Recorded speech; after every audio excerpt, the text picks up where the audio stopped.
He is the tinfoil chef, a man with a video love.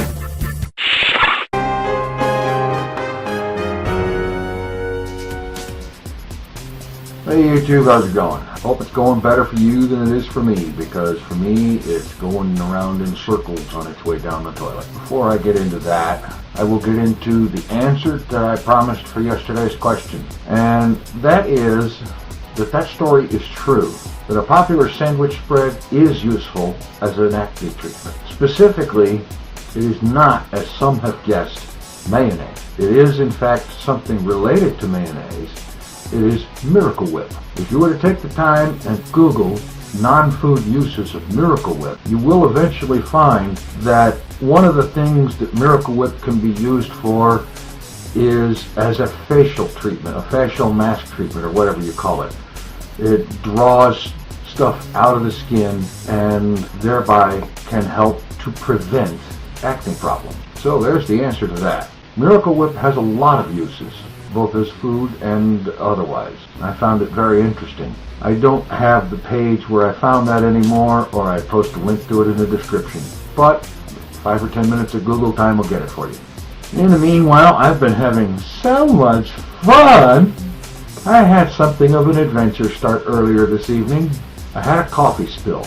Now, the good part of that is there was only about a half a cup of coffee involved. But what happened was I managed to kick the table where my computer is set up on. And this caused, among other things, let's see, the mouse went flying onto the floor, the cordless mouse. And the coffee got spilled, and most of it drowned the mouse. And so after getting the mess cleaned up and the mouse dried out and all that, I get ready to go back to work, working on some of this writing that I've got to do. And that's when I find my computer behaving strangely. Now, when I click on something in my web browser, anything, it doesn't matter what it is, I have to click on something else, like the desktop, before I can go back to the browser and click on anything else. It doesn't matter what it is. I click a link, a tab, a menu item, a bookmark, whatever it is, it doesn't matter. Click one of those and I'm done. I have to go and click over on the desktop before I can actively click on something else in the browser again. This is a major pain in the ass. It's also extremely strange. I've never seen behavior like this before in my life. And I've been around computers easily since 1985. Actually a little before that. But like I said, I've never seen this before. I thought perhaps it might be the mouse screwed up, so I unplugged it and turned on the touchpad. But that didn't change anything. I'm getting the same behavior, which means it wasn't the mouse's fault, because I'm having the same cursor problem with the touchpad. Strange. Weird. So I get checking things out a little bit, and it occurred to me that over the last couple of days, the right shift key on my keyboard had become somewhat stiff, difficult to use. You have to apply a little extra pressure on it to get it to work, like there's something stuck underneath of it. So I decided to try to remove that key to see if I could clean the area up and get things working again. Figuring maybe the shift key is half activated, or I don't know, something. Then that might be causing the mouse to have a problem. I don't know. Possible. I also checked very carefully, and no, none of the coffee got into the computer or onto the keyboard or anything like that. And I know that's death on keyboards, especially laptop keyboards. So I try to remove the shift key. I can't get the thing off, because as far as I can tell, it looks like the enter key is in the way and it has to come off first. So I removed the enter key. And despite trying to be very careful about it, I managed to break the damn thing. Not the key itself, but the little almost impossible to see, and I mean literally almost impossible. I can barely see those parts to hold that thing down under there. Those little tiny impossible to see pieces of plastic have broken in some way, which means the key can and has been put back, but it's not right, which means it needs to be replaced.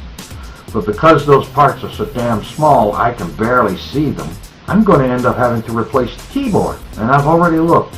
That's going to cost me $30 or $40 plus tax and shipping and all that crap. This is a problem. You know, to be perfectly honest, I have been fighting with the very edge since my wife died in December '08.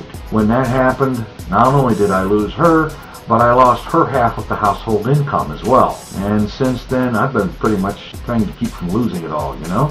And the writing that I do online with the computer is part of what keeps me back from the edge. And the income that I hope to gain from YouTube is part of what keeps me back from the edge. And so on. And without the computer, none of that's possible.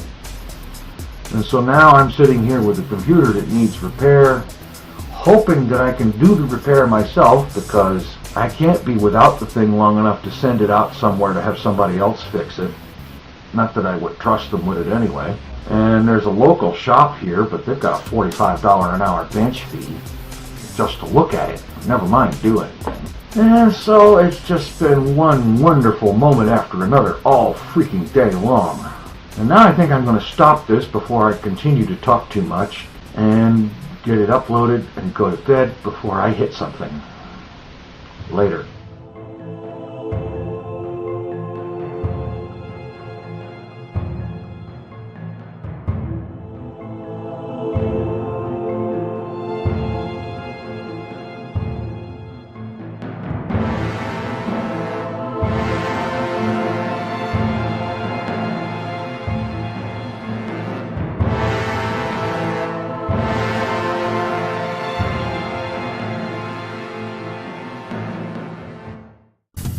Mr. TinFoilChef.